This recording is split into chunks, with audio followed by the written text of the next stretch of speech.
2:30 ਵਜੇ ਉੱਠ ਜਾਂਦੀ ਹਾਂ। 2:30 ਵਜੇ ਉੱਠ ਕੇ ਪੱਠੇ ਪੁੱਠੇ ਕਟਵਾ ਕੇ ਸਾਰਾ ਕੁਛ ਕਰਾ ਕੇ ਗਾਈਆਂ ਦਾ ਮਤਲਬ ਦੁੱਧ ਕੱਢ ਕੇ ਮਤਲਬ ਤੂੜੀ ਚੋਕਰ ਪਾ ਕੇ ਫ੍ਰੀ ਹੋ ਕੇ 5 ਵਜੇ ਮੈਂ ਮਤਲਬ ਘਰੋਂ ਤੁਰ ਪੈਂਦੀ ਹਾਂ। ਫਿਰ ਉਸ ਤੋਂ ਬਾਅਦ ਮੈਂ ਘਰ ਜਾ ਕੇ 12 ਵਜੇ ਫ੍ਰੀ ਹੋ ਜਾਂਦੀ ਹਾਂ। ਉਸ ਤੋਂ ਬਾਅਦ ਮੈਂ ਜਾ ਕੇ ਟਿਊਸ਼ਨ ਜਾਣਾ ਹੁੰਦਾ ਇੱਕ। ਉਸ ਤੋਂ ਬਾਅਦ ਮੈਂ 2-2:30 ਵਜੇ ਫਿਰ ਮੇਰੀ ਚਵਾਈ ਸ਼ੁਰੂ ਹੋ ਜਾਂਦੀ ਆ। ਫਿਰ ਸ਼ਾਮ ਦਾ ਦੁੱਧ ਕਰਕੇ 5 ਵਜੇ ਫਿਰ ਮੇਰੀ ਟਿਊਸ਼ਨਸ ਹੁੰਦੀਆਂ 2।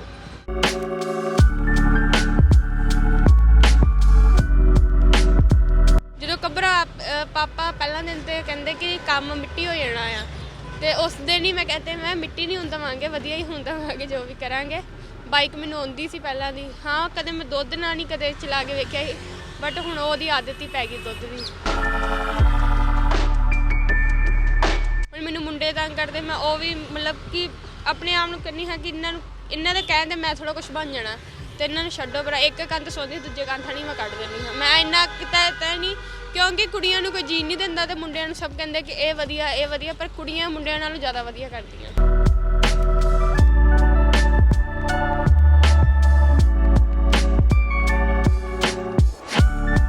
ਮੈਂ ਵੀ ਪਹਿਲਾਂ ਘਬਰਾਉਂਦੀ ਹਾਂ, ਅਤੇ ਮੈਂ ਆਪਣੇ ਆਪ ਨੂੰ ਸਟਰੋਂਗ ਕੀਤਾ। ਮੈਂ ਕਿਹਾ ਨਹੀਂ ਨਹੀਂ ਕੰਮ ਕਰਨਾ। ਹੁਣ ਮੈਂ ਮੀਂਹ 'ਚ ਵੀ ਆਉਂਦੀ ਹਾਂ, ਮੀਂਹ 'ਚ ਕਿ ਗਰਮੀਆਂ ਸਰਦੀਆਂ ਸਭ 'ਤੇ ਆਉਂਦੀ ਰਹੀ 2 ਦਿਨ। ਇੱਕ ਦਿਨ ਦਾ ਨਾਗਾ ਨਹੀਂ ਪੈਣ ਦਿੱਤਾ। ਸਵੇਰੇ ਮੀਂਹ ਪੈਣ ਹੁੰਦਾ ਮੈਂ ਤਾਂ ਵੀ 2 ਦਿਨ ਆਉਂਦੀ ਹੁੰਦੀ ਹਾਂ, ਭਾਵੇਂ ਠੰਡ ਲੱਗੇ, ਪਰ ਮੈਂ ਆਪਣੇ ਆਪ ਨੂੰ ਸਟਰੋਂਗ ਕੀਤਾ ਕਿ ਨਹੀਂ ਹਣੀ ਆ ਕੰਮ ਕਰਨਾ ਹੀ ਕਰਨਾ।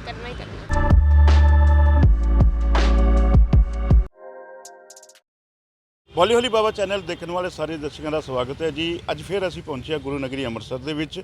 ਜਿਸ ਤਰ੍ਹਾਂ ਕਿ ਵਾਕਈ ਹੀ ਕਿਹਾ ਜਾਂਦਾ ਕਿ ਜਿਹੜੀਆਂ ਧੀਆਂ ਹੈਗੀਆਂ ਵਾ ਉਹ ਪੁੱਤਾਂ ਤੋਂ ਘੱਟ ਨਹੀਂ ਹੈ, ਔਰ ਇਸ ਤਰ੍ਹਾਂ ਦੀ ਇੱਕ ਧੀ ਹੈ ਅੰਮ੍ਰਿਤਸਰ ਦੇ ਵਿੱਚ ਜਿਹੜੇ ਕਿ ਉਹਦੇ ਫਾਦਰ ਸਾਹਿਬ ਦਾ ਕੋਈ ਐਕਸੀਡੈਂਟ ਹੋ ਗਿਆ ਸੀ। ਐਕਸੀਡੈਂਟ ਦੇ ਕਾਰਨ ਉਹਨਾਂ ਦਾ ਦੁੱਧ ਦਾ ਕੰਮ ਹੈਗਾ ਸੀ ਔਰ ਉਸ ਦੌਰਾਨ ਹੀ ਐਕਸੀਡੈਂਟ ਹੋਇਆ। ਲੇਕਿਨ ਉਹਨਾਂ ਦੀ ਹੀ ਬੇਟੀ ਜਿਹੜੀ ਹੈਗੀ ਹੈ ਤਕਰੀਬਨ 18 ਸਾਲ ਦੀ ਹੈਗੀ ਔਰ +2 ਦੇ ਵਿੱਚ ਪੜ੍ਹਦੀ ਹੈ, ਔਰ ਆਪਣੇ ਫਾਦਰ ਦੀ ਜਗ੍ਹਾ ਜਿਹੜੀ ਹੈਗੀ ਹੈ ਉਹ ਘਰ ਘਰ ਜਾ ਕੇ ਮੋਟਰਸਾਈਕਲ ਦੇ ਉੱਤੇ ਜਿਹੜਾ ਉਹ ਦੁੱਧ ਵੇਚਦੀ ਹੈ। ਹਾਂਜੀ, ਤੁਹਾਡਾ ਨਾਮ ਜੀ? ਮੇਰਾ ਨਾਮ ਸਨੀ ਕੇਤਨਾ ਹੈ।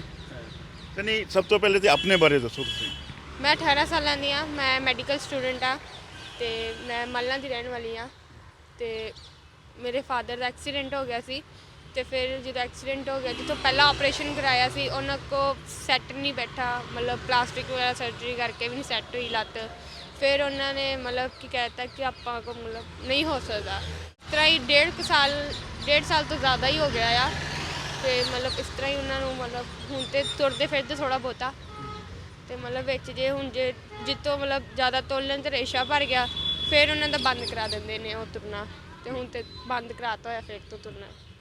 ਅਤੇ ਬੇਟਾ ਤੁਸੀਂ ਪੜ੍ਹਦੇ ਵੀ ਜੇ, ਅਤੇ ਸਭ ਤੋਂ ਪਹਿਲੇ ਦੱਸੋ ਕਿ ਜਿਹੜੇ ਫਿਰ ਕਿਸ ਤਰ੍ਹਾਂ ਤੁਹਾਡੀ ਸਵੇਰ ਨੂੰ ਰੂਟੀਨ ਹੁੰਦੀ ਹੈ? ਕਿੰਨੇ ਵਜੇ ਤੁਸੀਂ ਆਉਂਦੇ ਜੇ, ਕਿੰਨੇ ਵਜੇ ਤੱਕ ਤੁਸੀਂ ਵਿਹਲੇ ਹੋ ਜਾਂਦੇ ਜੇ, ਕਿੱਥੇ ਤੁਸੀਂ ਦੁੱਧ ਦਿੰਦੇ ਜੇ, ਇਸ ਬਾਰੇ ਥੋੜ੍ਹਾ ਦੱਸੋ। ਮੈਂ 2:30 ਵਜੇ ਉੱਠ ਜਾਂਦੀ ਹਾਂ। 2:30 ਵਜੇ ਉੱਠ ਕੇ ਪੱਠੇ ਪੁੱਠੇ ਕਟਵਾ ਕੇ ਸਾਰਾ ਕੁਛ ਕਰਾ ਕੇ ਗਾਈਆਂ ਦਾ ਮਤਲਬ ਦੁੱਧ ਕੱਢ ਕੇ ਮਤਲਬ ਤੂੜੀ ਚੋਕਰ ਪਾ ਕੇ ਫ੍ਰੀ ਹੋ ਕੇ 5 ਵਜੇ ਮੈਂ ਮਤਲਬ ਘਰੋਂ ਤੁਰ ਪੈਂਦੀ ਹਾਂ। ਫਿਰ ਮੈਨੂੰ ਪਹਿਲਾਂ ਮੈਂ ਆਉਣਾ ਹੁੰਦਾ ਰਾਣੀ ਕਾ ਬਾਗ, ਰਣਜੀਤ ਐਵਨਿਊ, ਫਿਰ ਮੈਂ ਆਉਣਾ ਹੁੰਦਾ ਬਟਾਲਾ ਰੋਡ ਤੋਂ ਫਿਰ ਮੈਂ ਜਾਣਾ ਹੁੰਦਾ ਆ ਲਵਾਰਕਾ ਰੋਡ, ਬਸੰਤ ਐਵਨਿਊ, ਬ੍ਰਹਮ ਨਗਰ, ਗ੍ਰੀਨ ਐਵਨਿਊ। ਫਿਰ ਉਸ ਤੋਂ ਬਾਅਦ ਮੈਂ ਘਰ ਜਾ ਕੇ 12 ਵਜੇ ਫ੍ਰੀ ਹੋ ਜਾਂਦੀ ਹਾਂ। ਉਸ ਤੋਂ ਬਾਅਦ ਮੈਂ ਜਾ ਕੇ ਟਿਊਸ਼ਨ ਜਾਣਾ ਹੁੰਦਾ ਇੱਕ। ਉਸ ਤੋਂ ਬਾਅਦ ਮੈਂ 2-2:30 ਵਜੇ ਫਿਰ ਮੇਰੀ ਚਵਾਈ ਸ਼ੁਰੂ ਹੋ ਜਾਂਦੀ ਆ। ਫਿਰ ਸ਼ਾਮ ਦਾ ਦੁੱਧ ਕਰਕੇ 5 ਵਜੇ ਫਿਰ ਮੇਰੀ ਟਿਊਸ਼ਨਸ ਹੁੰਦੀਆਂ 2। ਪਰਿਵਾਰ ਦੇ ਵਿੱਚ ਕੌਣ ਤੁਹਾਡੇ ਹੈਗਾ? ਔਰ ਕਿਉਂਕਿ ਇਹ ਸਾਰੀ ਜ਼ਿੰਮੇਵਾਰੀ ਦਾ ਕੰਮ ਹੈਗਾ, ਔਰ ਅਜੇ ਤੁਹਾਡੀ ਉਮਰ ਸਾਰੀ 18 ਸਾਲ ਦੀ ਹੈ, ਅਜੇ ਪੜ੍ਹਨ ਦੀ ਹੈ, ਲੇਕਿਨ ਇੱਕ ਸ਼ਾਬਾਸ਼ ਵੀ ਆ ਬੇਟੀ ਤੈਨੂੰ ਕਿ ਤੂੰ ਆਪਣੇ ਫਾਦਰ ਦੀ ਜਗ੍ਹਾ 'ਤੇ ਜਿਹੜਾ ਹੈਗਾ ਕੰਮ ਕਰ ਰਹੀ ਹੈ। ਹਾਂਜੀ, ਸਟੱਡੀਜ਼ ਵੀ ਨਾਲ ਕਰਨੀ ਆ, ਫਿਰ ਕੰਮ ਵੀ ਸਾਂਭਣਾ ਸੀ ਕਿਉਂਕਿ ਬ੍ਰਦਰ ਬਹੁਤ ਛੋਟਾ ਮੇਰਾ 8 ਸਾਲ ਦਾ ਬ੍ਰਦਰ ਆ, ਵੱਡੀ ਸਿਸਟਰ ਆ ਉਹ ਜੋਬ ਕਰਦੀ ਆ, ਨਾਲ ਪੜ੍ਹਦੀ ਪਈ ਆ, ਅਤੇ ਫਿਰ ਉਹ ਕੋਈ ਸਾਂਭਣ ਵਾਲਾ ਨਹੀਂ ਹੈਗਾ ਸੀ। ਹਾਂ, ਮੇਰੇ ਇੱਕ ਕਜ਼ਨ ਹੈਗਾ, ਉਹਨੇ ਮੇਰੇ ਨਾਲ ਬੜਾ ਕੰਮ ਕਰਾਇਆ, 2 ਮਹੀਨੇ ਉਹਨੇ ਮੇਰਾ ਸਾਥ ਦਿੱਤਾ। ਮੇਰੇ ਨਾਲ ਮਤਲਬ ਹੁੰਦਾ ਸੀ। ਫਿਰ ਸਾਡੇ ਸਾਹਮਣੇ ਗਵਾਂਢੀਆਂ ਦਾ ਮੁੰਡਾ ਸੀ, ਉਹਨੇ ਮੇਰਾ ਸਾਥ ਦਿੱਤਾ, ਮਤਲਬ ਕਿ ਸਭ ਨੇ ਸਾਥ ਦਿੱਤਾ, ਸਪੋਰਟ ਬਹੁਤ ਕੀਤਾ। ਮੇਰੇ ਕਜ਼ਨਸ ਨੇ, ਮੇਰੇ ਮੰਮੀ ਪਾਪਾ ਨੇ ਬੜਾ ਸਾਥ ਦਿੱਤਾ।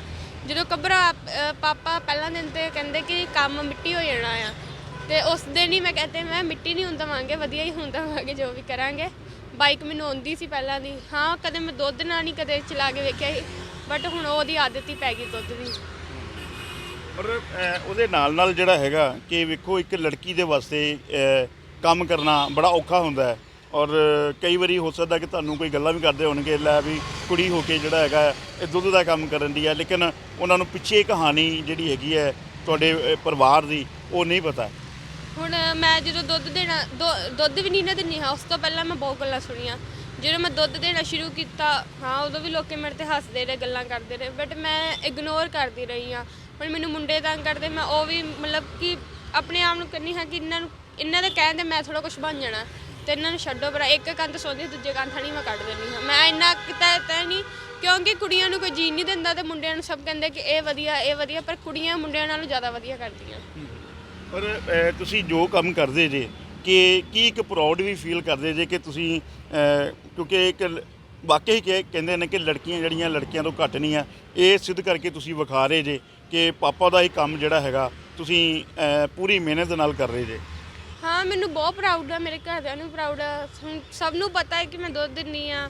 ਹੁਣ ਗਾਹਕ ਦੇ ਘਰੇ ਜਾਣਾ, ਉਹਨਾਂ ਨੇ ਵੀ ਕਹਿਣਾ ਕਿ ਹਾਂ ਸ਼ਰਮਾ ਜੀ ਦੀ ਬੇਟੀ ਆ। ਮਤਲਬ ਸਭ ਮੈਨੂੰ ਵਧੀਆ ਕਰਦੇ, ਬਲੈਸਿੰਗਸ ਦਿੰਦੇ ਪਏ ਆ। ਮਤਲਬ ਮੈਨੂੰ ਵਧੀਆ ਲੱਗਦਾ ਕਿ ਹਾਂ ਮੇਰੇ ਤੇ ਕੋਈ ਹੈਗਾ ਹੈ। ਪਹਿਲਾਂ ਮੈਂ ਵੀ ਬਹੁਤ ਗੱਲਾਂ ਸੁਣੀਆਂ, ਪਰ ਹੁਣ ਮੈਨੂੰ ਹੈਗਾ ਕਿ ਨਹੀਂ, ਮੇਰੀ ਥੋੜ੍ਹੀ ਜਿਹੀ ਲਾਈਫ ਹੈਗੀ ਵੱਖਰੀ ਵੀ, ਕਿ ਆਪਣਾ ਕੰਮ ਲੈ ਕੇ ਸਾਹਮਣੇ ਮੇਰੇ ਪੇਰੈਂਟਸ ਨੂੰ ਸਾਂਭਦੀ ਪਈ ਹਾਂ, ਉਹਨੇ ਮਤਲਬ ਸਭ ਨੂੰ ਸਾਂਭਦੀ ਹਾਂ, ਤੇ ਕਿਸੇ ਤੇ ਡਿਪੈਂਡ ਨਹੀਂ ਹੈ। ਬੇਟਾ ਤੁਸੀਂ ਫਿਰ ਕਿਸ ਤਰ੍ਹਾਂ ਟਾਈਮ ਕੱਢ ਪਾਉਂਦੇ ਜੇ, ਖਾਸ ਕਰਕੇ ਆਪਣੀ ਪੜ੍ਹਾਈ ਦਾ ਵੀ, ਕਿ ਤੁਸੀਂ ਦੱਸਿਆ ਕਿ ਤੁਸੀਂ ਮੈਡੀਕਲ ਦੇ ਸਟੂਡੈਂਟ ਜੇ?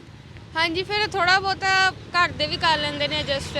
ਹੁਣ ਜਿਸ ਤਰ੍ਹਾਂ ਮੈਂ 5 ਵਜੇ ਮੇਰੀ ਸਿਸਟਰ ਫ੍ਰੀ ਹੋ ਜਾਂਦੀ ਆ, ਹੁਣ ਉਹਨੇ ਮਤਲਬ ਉਸ ਤੋਂ ਬਾਅਦ ਮੈਂ ਚੱਲ ਜਾਣਾ, ਅਤੇ ਉਹਨੇ ਆਪੇ ਕੰਮ ਕਰਾ ਲੈਣਾ, ਮੰਮਾ ਨੇ ਕੰਮ ਕਰਾ ਲੈਣਾ ਡੇਅਰੀ ਤੋਂ। ਮਤਲਬ ਇੰਨਾ ਟਫ ਨਹੀਂ ਹੈਗਾ, ਬਸ ਮੈਨੂੰ ਹੈਗਾ ਕਿ ਮੇਰਾ ਥੋੜ੍ਹਾ ਘਰ ਦੇ ਸਪੋਰਟ ਬਹੁਤ ਕਰਦੇ ਨੇ, ਇਸ ਕਰਕੇ ਨਾਲ ਕੰਮ ਕਰਾਉਂਦੇ ਰਹਿੰਦੇ, ਸਾਥ ਦਿੰਦੇ ਰਹਿੰਦੇ ਆ।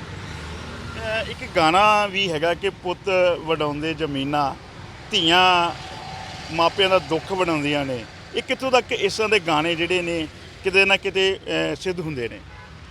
ਹਾਂ, ਸਿੱਧ ਹੁੰਦੇ ਨੇ, ਕਈ ਕੱਢਦੇ ਘਰੋਂ। ਮੈਂ ਵੇਖਿਆ ਹੀ, ਇੱਕ ਕਜ਼ਨ ਹੀ ਹੈਗਾ, ਕੋਈ ਹੈਗਾ ਇਸ ਰਿਐਲਿਟੀ ਵਿੱਚ ਹੀ, ਉਹਨਾਂ ਨੇ ਆਪਣੀ ਮੰਮੀ ਪਾਪਾ ਨੂੰ ਘਰੋਂ ਕੱਢਤਾ ਸੀ, ਅਤੇ ਉਸ ਤੋਂ ਉਹ ਫੀਲ ਬੜਾ ਹੁੰਦਾ ਰਿਹਾ। ਮੈਂ ਕਿੰਨੇ ਜਾਣਿਆਂ ਨੂੰ ਵੇਖਿਆ, ਫੇਸਬੁੱਕ 'ਤੇ ਵੇਖਦੀ ਹੁੰਦੀ ਹਾਂ ਕਿ ਮਾਂ ਪਿਓ ਨੂੰ ਕੱਢ ਦਿੰਦੇ ਘਰੋਂ, ਬਟ ਉਹ ਨਹੀਂ ਕਰਨਾ ਚਾਹੀਦਾ, ਕਿਉਂਕਿ ਉਹਨਾਂ ਨੇ ਤੁਹਾਨੂੰ ਪਾਲਿਆ ਅਤੇ ਉਹਨਾਂ ਨੂੰ ਤੁਸੀਂ ਨਹੀਂ ਪਾਲ ਸਕੇ, ਅਤੇ ਕੀ ਫਾਇਦਾ ਤੁਹਾਡਾ ਹੁੰਦਾ।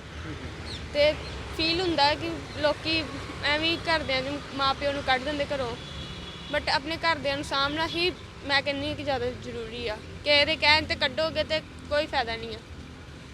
ਸਮਾਜ ਦੇ ਵਿੱਚ ਹਜੇ ਵੀ ਅਸੀਂ ਦੇਖਦੇ ਹਾਂ ਕਿ ਚਾਹੇ ਲੜਕੀਆਂ ਬਹੁਤ ਜ਼ਿਆਦਾ ਤਰੱਕੀ 'ਤੇ ਆ ਗਈਆਂ ਨੇ, ਵੱਖ-ਵੱਖ ਅਹੁਦਿਆਂ 'ਤੇ ਹੈਗੀਆਂ ਨੇ, ਲੇਕਿਨ ਹਜੇ ਵੀ ਜਿਹੜੀਆਂ ਧੀਆਂ ਨੂੰ ਜਿਹੜਾ ਹੈਗਾ, ਖਾਸ ਕਰਕੇ ਲੜਕੀਆਂ ਨੂੰ, ਧੀਆਂ ਨੂੰ ਹਜੇ ਵੀ ਬੜੀ ਤਰ੍ਹਾਂ ਦੇ ਦੁੱਖ ਝੱਲਣੇ ਪੈਂਦੇ ਨੇ। ਜਿਸ ਤਰ੍ਹਾਂ ਅਸੀਂ ਭਰੂਣ ਹੱਤਿਆ ਦੀ ਗੱਲ ਕਰਦੇ ਹਾਂ, ਉਸ ਤੋਂ ਬਾਅਦ ਵਿਆਹ ਹੋ ਗਿਆ ਅਤੇ ਸਹੁਰਿਆਂ ਵੱਲੋਂ ਪਰੇਸ਼ਾਨੀ, ਅਗਰ ਤੁਸੀਂ ਕਿਸੇ ਰਸਤੇ ਵਿੱਚ ਜਾ ਰਹੇ ਤਾਂ ਵੀ ਬੱਚਿਆਂ ਨੂੰ ਜਿਹੜਾ ਹੈਗਾ ਛੇੜਛਾੜ, ਮਤਲਬ ਇਸ ਤਰ੍ਹਾਂ ਦੀਆਂ ਗੱਲਾਂ ਜਿਹੜੀਆਂ ਹੈਗੀਆਂ ਹਜੇ ਵੀ ਸਮਾਜ ਵਿੱਚ ਹੈਗੀਆਂ। ਕੀ ਇੱਕ ਤੁਸੀਂ ਕਹਿਣਾ ਚਾਹੋਗੇ ਕਿ ਇਹਨਾਂ ਚੀਜ਼ਾਂ ਨੂੰ ਦੂਰ ਰੱਖ ਕੇ ਅਗਰ ਅਸੀਂ ਕੁਝ ਕਰਦੇ ਹਾਂ ਤਾਂ ਮੇਰੇ ਖਿਆਲ 'ਚ ਹੈ ਕਿ ਧੀਆਂ ਨੂੰ ਕਦੀ ਕੋਈ ਦੁੱਖ ਨਹੀਂ ਵੇਖਣਾ ਪਊਗਾ? ਹਾਂ, ਇੱਕ ਹੁੰਦਾ ਆ, ਕਿੰਨੇ ਜਾਣਿਆਂ ਨਾਲ ਮੈਂ ਵੇਖਿਆ ਹੁੰਦਾ, ਬਟ ਮੈਂ ਕਹਿੰਦੀ ਕਿ ਇਸ ਚੀਜ਼ ਨੂੰ ਜਿੰਨਾ ਆਪਾਂ ਅਵੋਇਡ ਕਰਾਂਗੇ ਉਹ ਜ਼ਿਆਦਾ ਬੈਟਰ ਆ। ਨਾਲ ਆਪਣੇ ਆਪ ਨੂੰ ਸਾਂਭਾਂਗੇ, ਕਿਸੇ ਦੇ ਇਹ ਨਾ ਹੋਵੇ ਕਿ ਬਾਹਰੋਂ ਕੋਈ ਸਾਹਮਣਾ ਆਵੇ, ਆਪਣੇ ਆਪ ਨੂੰ ਆਪਾਂ ਆਪੇ ਸਟਰੋਂਗ ਬਣਾਵਾਂਗੇ। ਹੁਣ ਮੈਂ ਵੀ ਪਹਿਲਾਂ ਘਬਰਾਉਂਦੀ ਹਾਂ, ਅਤੇ ਮੈਂ ਆਪਣੇ ਆਪ ਨੂੰ ਸਟਰੋਂਗ ਕੀਤਾ। ਮੈਂ ਕਿਹਾ ਨਹੀਂ, ਨਹੀਂ ਕੰਮ ਕਰਨਾ। ਹੁਣ ਮੈਂ ਮੀਂਹ 'ਚ ਵੀ ਆਉਂਦੀ ਹਾਂ, ਮੀਂਹ 'ਚ ਕੀ ਗਰਮੀਆਂ ਸਰਦੀਆਂ ਸਭ 'ਤੇ ਆਉਂਦੀ ਰਹੀ 2 ਦਿਨ, ਇੱਕ ਦਿਨ ਦਾ ਨਾਗਾ ਨਹੀਂ ਪੈਣ ਦਿੱਤਾ। ਸਵੇਰੇ ਮੀਂਹ ਪੈਣ ਹੁੰਦਾ, ਮੈਂ ਤਾਂ ਵੀ 2 ਦਿਨ ਆਉਂਦੀ ਹੁੰਦੀ ਹਾਂ, ਭਾਵੇਂ ਠੰਡ ਲੱਗੇ, ਪਰ ਮੈਂ ਆਪਣੇ ਆਪ ਨੂੰ ਸਟਰੋਂਗ ਕੀਤਾ ਕਿ ਨਹੀਂ ਹਣੀ, ਆ ਕੰਮ ਕਰਨਾ ਹੀ ਕਰਨਾ। ਤੁਹਾਨੂੰ ਲੱਗਦਾ ਨਹੀਂ ਕਿ ਜੋ ਤੁਸੀਂ ਕਰ ਰਹੇ ਜੇ, ਜਿਸ ਤਰ੍ਹਾਂ ਕਿ ਹੁਣ ਅਸੀਂ ਤੁਹਾਡਾ ਇੰਟਰਵਿਊ ਕਰ ਰਹੇ ਹਾਂ, ਬਹੁਤ ਸਾਰੇ ਚੈਨਲਾਂ 'ਤੇ ਪਹਿਲੇ ਵੀ ਆਇਆ, ਔਰ ਖਾਸ ਕਰਕੇ ਜਿਹੜੀਆਂ ਬੇਟੀਆਂ ਵਾ ਉਹ ਜਦੋਂ ਇਹੋ ਜਿਹੇ ਇੰਟਰਵਿਊ ਦੇਖਣਗੀਆਂ ਕਿ ਅਗਰ 18 ਸਾਲ ਦੀ ਬੱਚੀ ਜਿਹੜੀ ਹੈਗੀ ਆ ਉਹ ਆਪਣੇ ਪਾਪਾ ਦਾ ਕੰਮ ਸੰਭਾਲ ਸਕਦੀ ਆ, ਤੇ ਵੱਡੀਆਂ ਕਿਉਂ ਨਹੀਂ? ਸਾਂਭ ਸਕਦੇ, ਸਾਰੇ ਲੋਕ ਸਾਂਭ ਸਕਦੇ, ਨਹੀਂ ਮੈਂ ਕਹਿੰਦੀ ਨਹੀਂ ਸਾਂਭਦੇ। ਬਸ ਇਹ ਹੁੰਦਾ ਕਿ ਉਹਨਾਂ ਨੂੰ ਡਰ ਹੁੰਦਾ ਕਿ ਕੋਈ ਰਿਲੇਟਿਵ ਨਾ ਨੂੰ ਕਹਿ ਦੇ, ਕੋਈ ਗਲੀ 'ਚ ਨਾ ਕੋਈ ਕਹਿ ਦੇ, ਕੋਈ ਸਾਡਾ ਫਰੈਂਡ। ਮੇਰੇ ਦੋਸਤ ਕਹਿੰਦੇ ਹੁੰਦੇ ਸੀ, ਮੇਰੇ ਤੇ ਹੱਸਦੇ ਹੁੰਦੇ ਸੀ ਜਦੋਂ ਮੈਂ ਬਾਈਕ ਚਲਾਉਂਦੀ ਹਾਂ, ਦੁੱਧ ਦਿੰਦੀ ਹਾਂ, ਅਤੇ ਮੈਂ ਉਸ ਚੀਜ਼ ਨੂੰ ਇਗਨੋਰ ਕੀਤਾ। ਮੈਂ ਕਿਹਾ ਯਾਰ ਉਹਨਾਂ ਨੇ ਤਾਂ ਮੈਨੂੰ, ਕਿਸੇ ਨੇ ਮੈਨੂੰ ਰੋਟੀ ਦੇਣ 'ਤੇ ਨਹੀਂ ਆਉਣਾ, ਕਿਸੇ ਨੇ ਮੈਨੂੰ ਮਤਲਬ ਕੁਛ ਕਰਨ 'ਤੇ ਨਹੀਂ ਆਉਣਾ, ਪੈਸੇ ਦੇਣ 'ਤੇ ਨਹੀਂ ਨਾ ਆਉਣਾ। ਇਹ ਖੁਦ ਨੂੰ ਆਪਣਾ ਡਿਸੀਜ਼ਨ, ਆਪਣੇ ਆਪ ਨੂੰ ਲੈ ਕੇ ਤੁਰਨਾ ਮੇਰੇ ਖੁਦ ਦਾ ਡਿਸੀਜ਼ਨ ਸੀ। ਅਤੇ ਮੇਰੇ ਪਾਪਾ ਕਹਿੰਦੇ ਨਹੀਂ ਹੁੰਦਾ ਤਾਂ ਛੱਡ ਦੇ। ਮੈਂ ਕਿਹਾ ਕਿਉਂ ਮੈਂ ਛੱਡਾਂ, ਮੈਂ ਖੁਦ ਕਰਨਾ ਚਾਹੁੰਦੀ ਅਤੇ ਮੈਂ ਕਰੂੰਗੀ। ਅਤੇ ਇਸ ਲਈ ਮੈਂ ਕਹਿੰਦੀ ਹਾਂ ਕਿ ਕੁੜੀਆਂ ਨੂੰ ਸਟਰੋਂਗ ਬਣਨਾ ਚਾਹੀਦਾ ਆ। ਕਿਸੇ ਦੇ ਕਹਿਣ ਤੇ ਕਿਸੇ ਤੋਂ ਡਰ ਕੇ ਨਹੀਂ ਰਹਿਣਾ ਚਾਹੀਦਾ। ਅਸੀਂ ਹਜੇ ਵੀ ਦੇਖਦੇ ਹਾਂ ਕਿ ਚਾਹੇ ਤਕਨੀਕ ਬਹੁਤ ਜ਼ਿਆਦਾ ਵੱਧ ਗਈ ਹੈ, ਸੋਸ਼ਲ ਮੀਡੀਆ ਤੇ ਅਸੀਂ ਲਗਾਤਾਰ ਦੇਖਦੇ ਹਾਂ ਕਿ ਕੁਛ ਨਾ ਕੁਛ ਅਲੱਗ ਤਰੀਕੇ ਦੇ ਨਾਲ ਹਰ ਚੀਜ਼ ਜਿਹੜੀ ਹੈਗੀ ਆ ਵਿਖਾਈ ਜਾ ਰਹੀ ਆ, ਲੇਕਿਨ ਹਜੇ ਵੀ ਕੁਝ ਬੇਟੀਆਂ ਦੇ ਜਿਹੜੇ ਮਾਤਾ ਪਿਤਾ ਨੇ ਉਹ ਹਜੇ ਵੀ ਆਪਣੀ ਬੇਟੀਆਂ ਨੂੰ ਘਰੋਂ ਨਹੀਂ ਬਾਹਰ ਭੇਜਦੇ। ਕੀ ਕਹਿਣਾ ਚਾਹੋਗੇ ਇਸ ਬਾਰੇ ਕਿ ਉਹਨਾਂ ਮਾਤਾ ਪਿਤਾਵਾਂ ਨੂੰ ਵੀ ਕੀ ਕਰਨਾ ਚਾਹੀਦਾ? ਉਹ ਉਹਨਾਂ ਦਾ ਗਲਤ ਡਿਸੀਜਨ ਹੈ ਜਿਹੜੀ ਕੁੜੀਆਂ ਨੂੰ ਘਰੋਂ ਬਾਹਰ ਨਹੀਂ ਕੱਢਦੇ। ਉਹ ਕੀ ਕਹਾਂ ਮੈਂ ਉਹਨਾਂ ਨੂੰ, ਉਹ ਉਹਨਾਂ ਦੀ ਨਾ ਸੋਚ ਥੋੜੀ ਪੁਰਾਣੀ ਆ, ਉਹਨਾਂ ਨੂੰ ਆਪਣੀ ਸੋਚ ਨੂੰ ਬਦਲਣਾ ਚਾਹੀਦਾ, ਟਾਈਮ ਦੇ ਹਿਸਾਬ ਨਾਲ ਸੋਚ ਬਦਲਣੀ ਚਾਹੀਦੀ। ਹੁਣ ਮੇਰੇ ਪੇਰੈਂਟਸ ਆ, ਹੁਣ ਉਹਨਾਂ ਦਾ ਮਨ ਥੋੜਾ ਕਰਦਾ ਸੀ ਮੈਨੂੰ ਘਲਾਉਣ ਦਾ, ਪਰ ਉਹ ਮੈਨੂੰ ਕਹਿੰਦੇ ਸੀ ਕਿ ਮੇਰੇ ਪਾਪਾ ਕਹਿੰਦੇ ਸੀ ਕਿ ਜਿੱਦਣ ਨਹੀਂ ਹੋਊਗਾ ਤੂੰ ਛੱਡ ਦੀ, ਮੈਂ ਤੈਨੂੰ ਮਜਬੂਰ ਨਹੀਂ ਕਰੂੰਗਾ। ਮੈਂ ਕਿਹਾ ਮੈਂ ਖੁਦ ਦਾ ਕੰਮ ਹੋ ਗਿਆ, ਮੈਂ ਆਪਣਾ ਨਾ ਕੰਮ ਸੰਭੂਗੀ ਤੇ ਕੌਣ ਸੰਭੂਗਾ।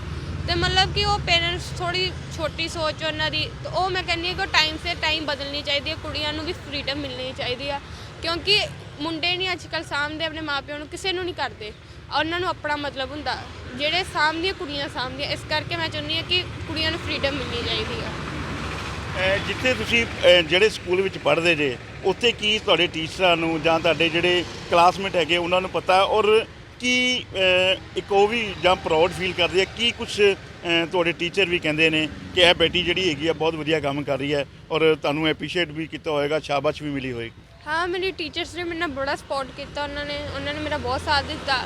ਉਹ ਮੈਂ ਜਿਸ ਦਿਨ ਮਤਲਬ ਮੇਰਾ ਕੁਛ ਰਹਿ ਜਾਂਦਾ, ਇੱਕ ਕਾਪੀ ਵਗੈਰਾ ਕੰਪਲੀਟ ਰਹਿ ਜਾਂਦੀ ਸੀ, ਤੇ ਫਿਰ ਮੈਨੂੰ ਉਹਨਾਂ ਨੇ ਕਹਿਣਾ ਕਿ ਤੂੰ ਕਿਸੇ ਦੀ ਕਾਪੀ ਲੈ ਕੇ ਕੰਪਲੀਟ ਕਰ ਲਾ, ਮਤਲਬ ਬਹੁਤ ਸਾਥ ਦਿੱਤਾ ਉਹਨਾਂ ਨੇ।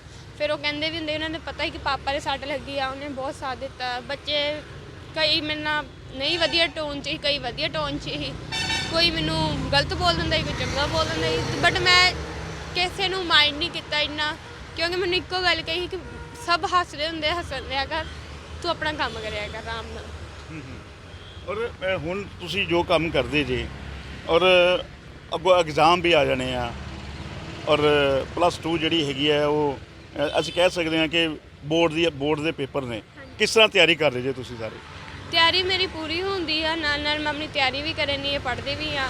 ਹੁਣ ਜਿਸ ਤਰ੍ਹਾਂ ਹੁਣ ਸਵੇਰ ਦੇ ਟਾਈਮ ਦੁੱਧ ਦਿੰਦੀ ਆ ਨਾ, ਉਹ ਸ਼ਾਮ ਦੇ ਟਾਈਮ ਮੈਂ ਕਰ ਦੂੰਗੀ, ਫਿਰ ਮੈਂ ਮਤਲਬ ਸਵੇਰੇ ਆਪਣਾ ਪੇਪਰ ਵਗੈਰਾ ਫ੍ਰੀ ਹੋ ਕੇ ਸ਼ਾਮੀ ਮੈਂ ਮਤਲਬ ਦੁੱਧ ਦੇਣ।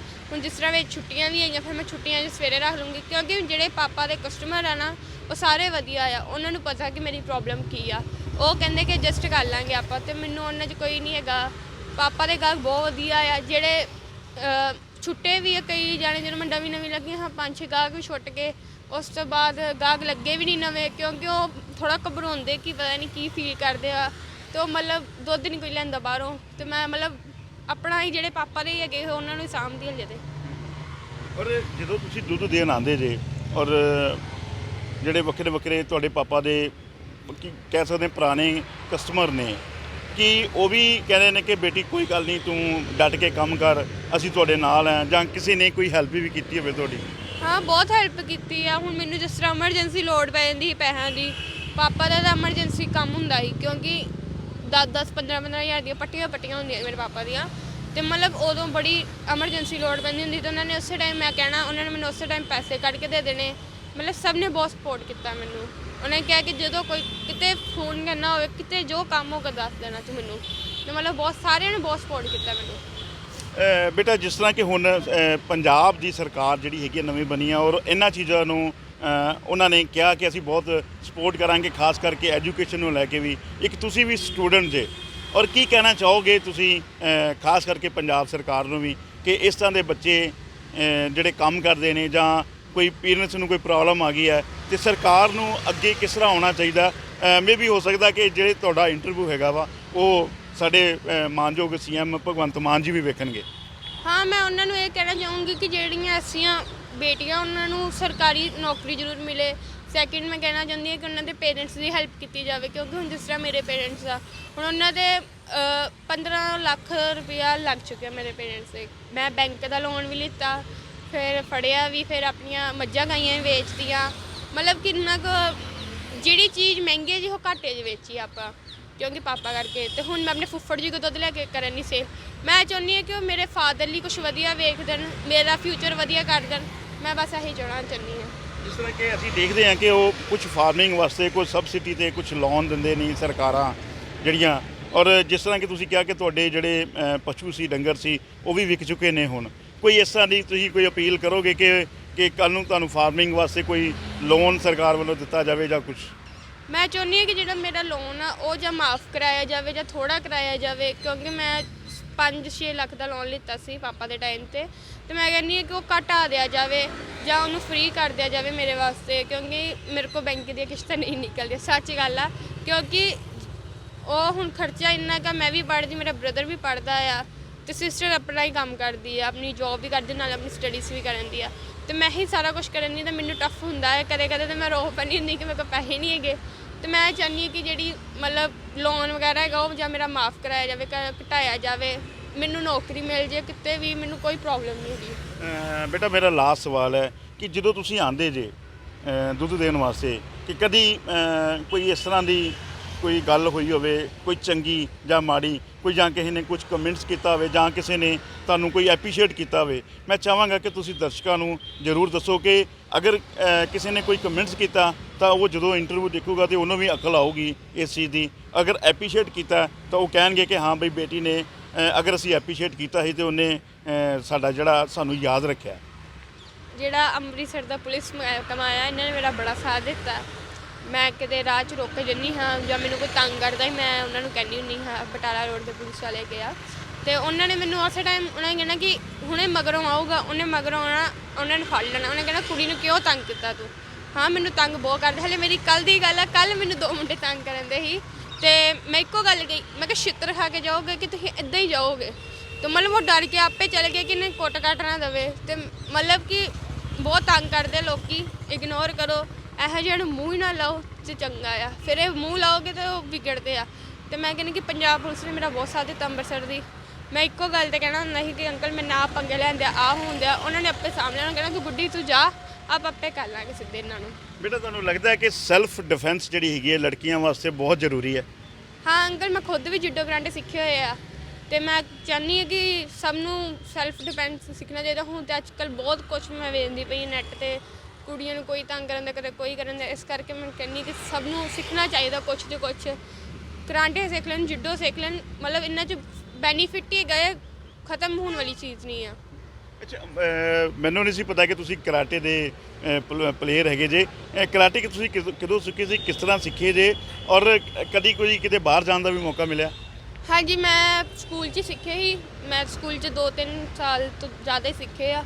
ਫਿਰ ਸਕੂਲ ਵਾਲੇ ਟ੍ਰਿਪ ਲੈ ਕੇ ਜਾਂਦੇ ਹੁੰਦੇ, ਮੇਰੇ ਕੋਲ ਗੋਲਡ ਮੈਡਲਿਸਟ ਹੈਗੀ ਮੈਂ, ਤੇ ਮਤਲਬ ਮੈਨੂੰ ਕੋਲ ਵਾਧੂ ਬੈਲਟ ਵਗੈਰਾ ਵੀ, ਯੈਲੋ ਬੈਲਟ ਤੱਕ ਹੈਗੀ ਮੈਂ। ਲਾਸਟ ਸਵਾਲ ਹੈ ਕਿ ਕੀ ਕਹਿਣਾ ਚਾਹੋਗੇ ਖਾਸ ਕਰਕੇ ਜਿਹੜੇ ਤੁਹਾਡੀ ਉਮਰ ਦੇ ਬੱਚੇ ਨੇ, ਕਿ ਉਹਨਾਂ ਨੂੰ ਅੱਗੇ ਵਧਣ ਵਾਸਤੇ ਕਈ ਵਾਰੀ ਕਹਿ ਦਿੰਦੇ ਕਿ ਨਹੀਂ ਜੀ ਇਹ ਕੰਮ ਜਿਹੜਾ ਹੈਗਾ ਮੈਂ ਨਹੀਂ ਕਰਨਾ, ਇਹ ਮੇਰੇ ਤੇ ਸੂਟ ਨਹੀਂ ਕਰਦਾ, ਕਿ ਕੰਮ ਕੋਈ ਛੋਟਾ ਵੱਡਾ ਨਹੀਂ ਹੁੰਦਾ। ਮੈਂ ਇਹੀ ਕਹਾਂਗਾ ਕਿ ਤੁਸੀਂ ਕੀ ਕਹਿਣਾ ਚਾਹੋਗੇ ਉਹਨਾਂ ਬੱਚਿਆਂ ਨੂੰ? ਤੁਸੀਂ ਹੁਣ ਆਪੇ ਵੇਖਿਆ ਕਿ ਮੈਂ ਦੁੱਧ ਦਿੰਦੀ ਹਾਂ, ਹੁਣ ਛੋਟਾ ਮੋਟਾ ਤਾਂ ਮੇਰੇ ਵਾਸਤੇ ਵੀ ਨਹੀਂ ਹੈਗਾ, ਬਟ ਮੈਂ ਇਸ ਕੰਮ ਦੀ ਕਦਰ ਕਰਦੀ ਹਾਂ ਕਿਉਂਕਿ ਮੇਰੇ ਘਰ ਦੇ ਕਦਰ ਕਰਦੇ, ਮੇਰੇ ਘਰਦਿਆਂ ਨੇ ਇੱਥੋਂ ਸਾਨੂੰ ਪੜ੍ਹਾਇਆ ਲਿਖਾਇਆ। ਹੁਣ ਉਹਨਾਂ ਦੇ ਵੀ ਲੜਕੀਆਂ ਦੇ ਮਦਰ ਫਾਦਰ ਨੇ ਕਿਤੇ ਤੇ ਤੁਹਾਨੂੰ ਪੜ੍ਹਾਇਆ, ਕਿੰਨਾ ਪੜ੍ਹਾਉਂਦੇ ਆ, ਕਿੰਨਾ ਪੈਸਾ ਲਾਉਂਦੇ ਆ, ਕਿੰਨਾ ਮਤਲਬ ਕਰਜ਼ਾ ਲੈ ਕੇ ਵੀ ਪੜ੍ਹਾਉਂਦੇ ਕਈਆਂ ਨੂੰ, ਤੇ ਮਤਲਬ ਕਿ ਮੈਨੂੰ ਹੁਣ ਉਹ ਚੀਜ਼ ਨੂੰ ਫੀਲ ਨਹੀਂ ਹੁੰਦਾ। ਮੈਂ ਚਾਹੁੰਦੀ ਹਾਂ ਕਿ ਸਾਰੀਆਂ ਕੁੜੀਆਂ ਨੂੰ ਆਪਣੇ ਪੇਰੈਂਟਸ ਦਾ ਸਾਥ ਦੇਣ, ਕਿਉਂਕਿ ਮੈਂ ਬੜੇ ਬੱਚਿਆਂ ਨੂੰ, ਹੁਣ ਤੁਸੀਂ ਬੰਬੇ ਸਾਈਡ ਚਲ ਜਾਓਗੇ ਨਾ, ਉੱਥੇ ਬੱਚੇ 14-15 ਸਾਲਾਂ 'ਚ ਉਹਨਾਂ ਨੇ ਕੰਮ ਕਰਨਾ ਸ਼ੁਰੂ ਕਰ ਦਿੰਦੇ, ਤੇ ਮੈਂ ਚਾਹੁੰਦੀ ਹਾਂ ਕਿ ਸਾਰੇ ਕੰਮ ਕਰੋ, ਆਪਣੇ ਪੇਰੈਂਟਸ ਦਾ ਹੱਥ ਵਟਾਓ, ਕਿਉਂਕਿ ਉਹਨਾਂ 'ਤੇ ਵੀ ਤੁਹਾਨੂੰ ਪੜ੍ਹਾਉਂਦੇ ਕਿੰਨਾ ਬਰਡਨ ਹੋ ਜਾਂਦਾ, ਤੇ ਉਹ ਬਰਡਨ ਨੂੰ ਲਾਉਣਾ ਚਾਹੀਦਾ ਆਪਣੇ ਪੇਰੈਂਟਸ ਲਈ। ਬਹੁਤ ਬਹੁਤ ਤੁਹਾਡਾ ਧੰਨਵਾਦ ਆਪਣਾ ਸਨੀ ਕੇਤਨ, ਔਰ ਅਸੀਂ ਪਰਮਾਤਮਾ ਅੱਗੇ ਅਰਦਾਸ ਕਰਦੇ ਹਾਂ ਕਿ ਤੁਸੀਂ ਹੋਰ ਵੀ ਤਰੱਕੀ ਕਰੋ। ਇਹ ਸੀ ਸਨੀ ਕੇਤਨ, ਔਰ ਸਨੀ ਕੇਤਨ ਨੇ ਬੜੀ ਵਧੀਆ ਤਰੀਕੇ ਦੇ ਨਾਲ, ਹਜੇ ਕਿ 18 ਸਾਲ ਦੀ ਉਮਰ ਹੈ ਲੇਕਿਨ ਜਜ਼ਬਾ ਜਿਹੜਾ ਹੈਗਾ ਬਿਲਕੁਲ ਕਾਇਮ ਹੈਗਾ, ਔਰ ਇੱਕ ਮਿਸਾਲ ਜਿਹੜੀ ਹੈਗੀ ਹੈ ਇਹਨੇ ਦੁਨੀਆ 'ਤੇ ਕਾਇਮ ਕੀਤੀ ਹੈ ਕਿ ਟੈਲੈਂਟਡ ਬਹੁਤ ਹੈ, ਮਲਟੀ ਟੈਲੈਂਟਡ ਅਸੀਂ ਇਹਨੂੰ ਕਹਿ ਸਕਦੇ ਹਾਂ, ਕਿ ਇੱਕ ਜੂਡੋ ਦੀ ਪਲੇਅਰ ਵੀ ਹੈ ਔਰ ਮੈਡੀਕਲ ਦੀ ਸਟੂਡੈਂਟ ਵੀ ਆ, ਲੇਕਿਨ ਉਹਦੇ ਬਾਵਜੂਦ ਵੀ ਜਿਹੜਾ ਹੈਗਾ ਇਹ ਆਪਣੇ ਪਾਪਾ ਦਾ ਕੰਮ ਜਿਹੜਾ ਹੈਗਾ ਘਰ ਘਰ ਜਾ ਕੇ ਦੁੱਧ ਦਿੰਦੀ ਹੈ, ਔਰ ਇਸ ਤਰ੍ਹਾਂ ਦਾ ਜਿਹੜਾ ਹੈਗਾ ਸਾਡੀ ਆਉਣ ਵਾਲੀ ਪੀੜ੍ਹੀ ਨੂੰ ਜਿਹੜਾ ਹੈਗਾ ਬਹੁਤ ਕੁਝ ਸੋਚਣਾ ਚਾਹੀਦਾ। ਤੇ ਹੁਣ ਤੁਹਾਡੇ ਕੋਲ ਲੈਣੇ ਆ ਜੀ ਇਜਾਜ਼ਤ। ਕੈਮਰਾਮੈਨ ਸੰਦੀਪ ਸਿੰਘ ਦੇ ਨਾਲ ਸਵਿੰਦਰ ਸਿੰਘ, ਬੋਲੀ ਹੋਲੀ ਬਾਬਾ ਚੈਨਲ, ਅੰਮ੍ਰਿਤਸਰ।